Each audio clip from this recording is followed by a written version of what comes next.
Hello செல்லங்களா, அம்மா வந்து கொஞ்சம் கடலை மாவு வாங்கி வந்துக்கிறேன். கோதுமை மாவு போட்டு போண்டா சுட போகிறேன். நீ கோதுமை மாவு தான் இப்போ வெறும் கோதுமை மாவு தான் செய்வேன். இப்போ அம்மா வந்து கடலை மாவு வாங்கி வந்துருக்குறேன். அது கொஞ்சோண்டு போட்டுறேன். சும்மா இது பாருங்க, சும்மா ஒரு 2 ஸ்பூன் தான் போட்டுக்கிறேன் கடலை மாவு போட்டு கோதுமை மாவில் போட்டு இன்னைக்கு போண்டா செய்ய போகிறேன். நம்ம கோதுமையில் நிறைய ரெசிபி செய்யலாம் பிள்ளைங்களா, புரியுதுங்களா? கோதுமை மாவு இது பாருங்க, கோதுமை மாவு ஒரே ஒரு கரண்டி தான், அவ்வளோதான். 2 பேர் தானே இருக்கிறோம், அதுக்கேற்ற மாதிரி செய்யலாம்.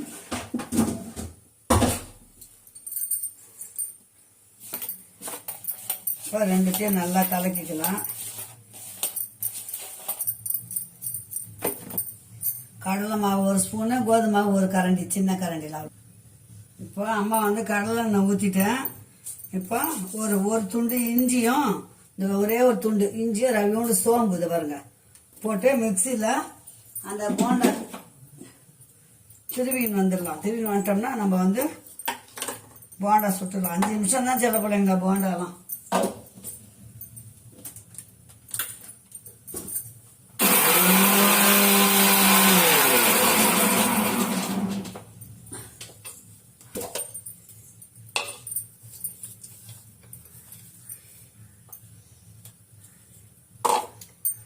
இஞ்சியும் சோம்பும் அரைச்சாச்சு, இதில் போட்டுக்கலாம். அப்புறம் அம்மா என்னென்ன போடுற சிம்பிளாக தான் செய்வேன், ஆனால் நல்லா இருக்கும். நீங்களும் செஞ்சுருப்பீங்க, இருந்தாலும் அம்மா செய்கிற மெத்தடை பாருங்க.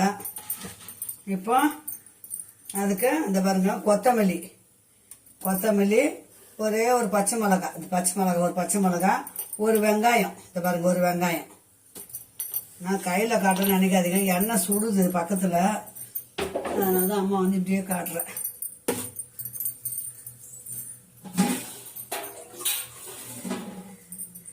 தேவையான உப்பு போட்டுக்கலாம். உங்களுக்கு கலராக வேணும் போண்டானா கலர் பொடி போடலாம். நான் கலர் போடலை இன்னைக்கு, எப்பவுமே சாதாவாக தான் செய்ய போகிறேன். ஃபுட் கலர் போட்டோம்னா அது கலராக இருக்கும் போண்டா. என்ன அதுக்கு கேசரி பவுடர் தான் பாருங்க. முதல்ல நல்லா இப்படி பிசைஞ்சுக்கணும். கடலை மாவும் அரிசி மாவு போடல இன்னைக்கு, கோதுமை மாவு போட்டுக்கிறேன். கொஞ்சமாக தண்ணி ஊற்றி கொஞ்சமாக தண்ணி ஊற்றி நம்ம இதை பிசைஞ்சுக்கலாம். 1 ஸ்பூன் தான் போட்டேன் கடலை மாவு, கோதுமை மாவு 1 கரண்டி போட்டேன். அதுவே இவ்வளோ மாவு. சரி, இப்போ பாருங்கள் பிள்ளைங்களா, மாவு பிசைஞ்சு வச்சிடலாம். உப்பு பார்த்தாங்க, உப்பு போட்டுக்கலாம். கொஞ்சம் மிளகாத்தூள் கூட போட்டுக்கலாம், நல்லா இருக்கும். மிளகாத்தூள் கொஞ்சம் போட்டோம்னா.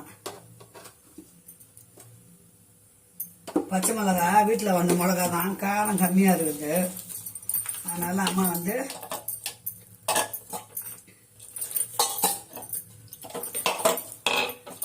சட்னி அரைக்கணும். எண்ணெய் காஞ்சிது, டக்குன்னு ஆகிடும் வேலை.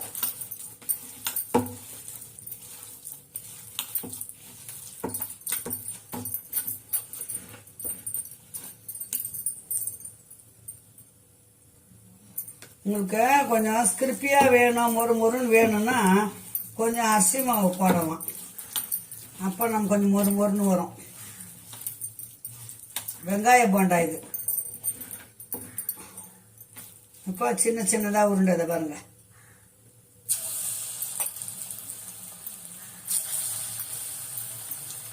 போண்டா சட்னி அரைக்க போகிறோம் அம்மா.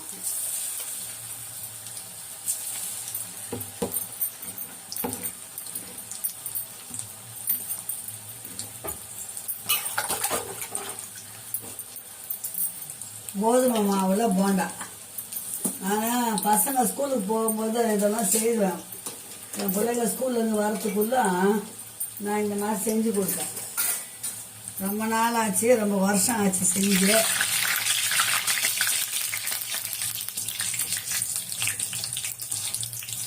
கொஞ்சம் சிறுவாகவே வேகட்டும், அப்போ தான் அது உள்ள மாவு நல்லா வேகும்.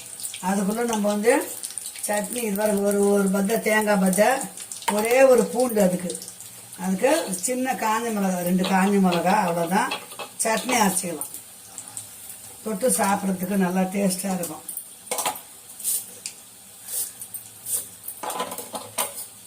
சட்னிக்கு கொஞ்சமாக அது பாருங்க கொத்தமல்லி போட்டுக்கிறோம். கொஞ்சம் கொத்தமல்லி சாப்பிட டேஸ்ட்டாக இருக்கும் கொத்தமல்லி போட்டோம்னா.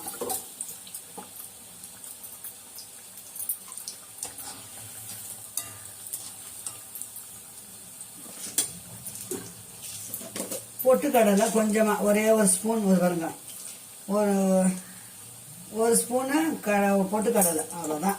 சட்னி அரைச்சிட்டு வந்துட்டோம்னா போண்டா ரெடி. சுட சுட சாப்பிட்டோமா, காஃபியோ டீயோ போட்டு குடித்தோமா கொஞ்சம் ரிலாக்ஸாக இருக்கும். அதை நான் ஒன்று செய்யணும். நான் வீட்டில் இருக்காருல்ல, அப்பா வேலைக்கு போயிட்டானா இதெல்லாம் செய்ய மாட்டேன். அப்பா வீட்டில் இருக்காங்கன்னா எதனா செஞ்சு கொடுத்தா சாப்பிடுவாரு.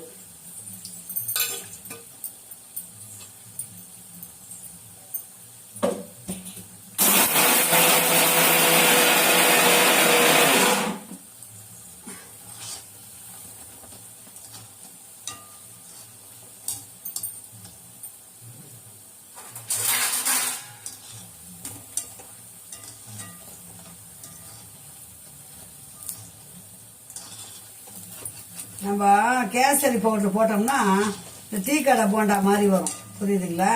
டீ கடையிலலாம் அப்படிதான் கலர் போட்டு தானே விற்கிறாங்க. நம்ம வீட்டில் சாப்பிட்றதுக்கு கலர் ரொம்ப யூஸ் பண்ணக்கூடாது.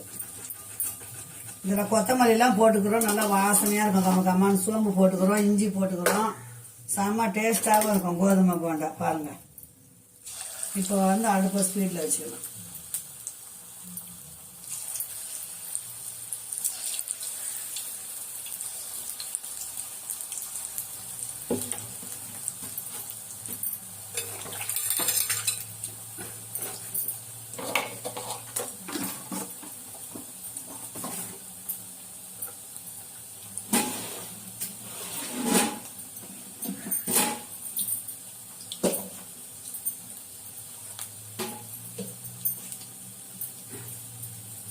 கொஞ்சம் சிறுவை வேகட்டும். இந்த போண்டா பாருங்க பிள்ளைங்களா, சுட சுட சும்மாவே சாப்பிட அவ்வளோ டேஸ்டா இருக்குது.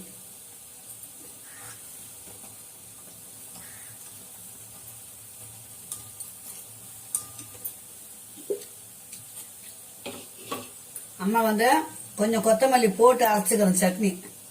இந்த பாருங்க, கொத்தமல்லி போட்டு அரைச்சிக்கிறேன், நல்ல டேஸ்டா இருக்கும்.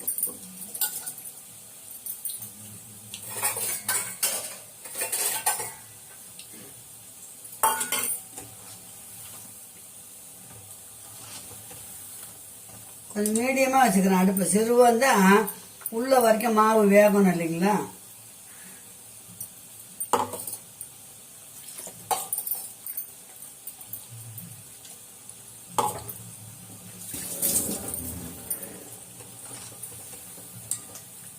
மென்று சாப்பிடும்போது அந்த கொத்தமல்லி இஞ்சி அந்த சோம்பு வாசனையோட நல்லா சூப்பராக இருக்குது. நான் ஒன்று சுடும்போது சாப்பிட்டேன், எவ்வளோ டேஸ்டாக இருக்குது.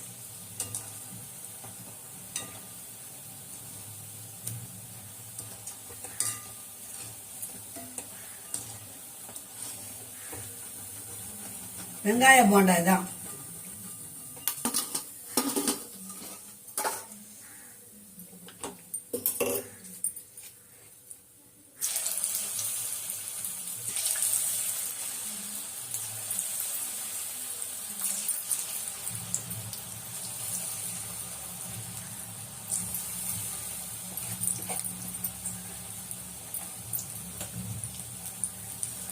அவ்வளோதான் பிள்ளைங்களா. சும்மா ஒரு கரண்டி மாவில் குட்டி குட்டியாக போட்டிருக்கிறேன். 10-15 போண்டா வந்துருக்குது.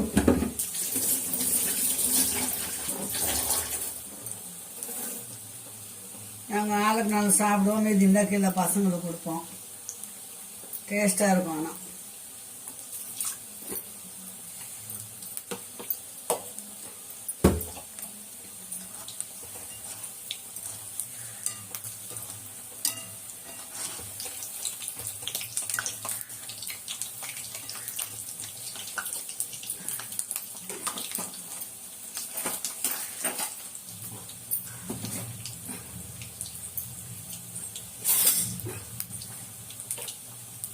இது போண்டாக்கு சட்னி தாளிக்கணுன்ற அவசியம் இல்லை. அது பாருங்க, சூப்பரான போண்டா ரெடி. இது பாருங்க பிள்ளைங்களா, போண்டா சட்னி ரெடி, வாங்க சூடாக சாப்பிடலாம் அம்மா வீட்டில். இந்த வீடியோ இதோட முடிச்சுக்கலாம். மீண்டும் ஒரு நல்ல வீடியோ சந்திக்கலாம். பாய் செல்லங்களா. வெங்காயம் போண்டா அம்மா ஒரு 5 நிமிஷத்துல செஞ்சுட்டேன் பாருங்க. ஓகே, பாய் செல்லங்களா.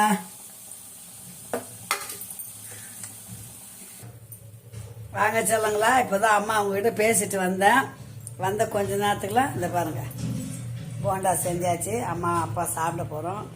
வாங்க நீங்களும் சூடாக சாப்பிடலாம். பாய் செல்லங்களா. மீண்டும் ஒரு நல்ல வீடியோ சந்திக்கலாம். பாய்.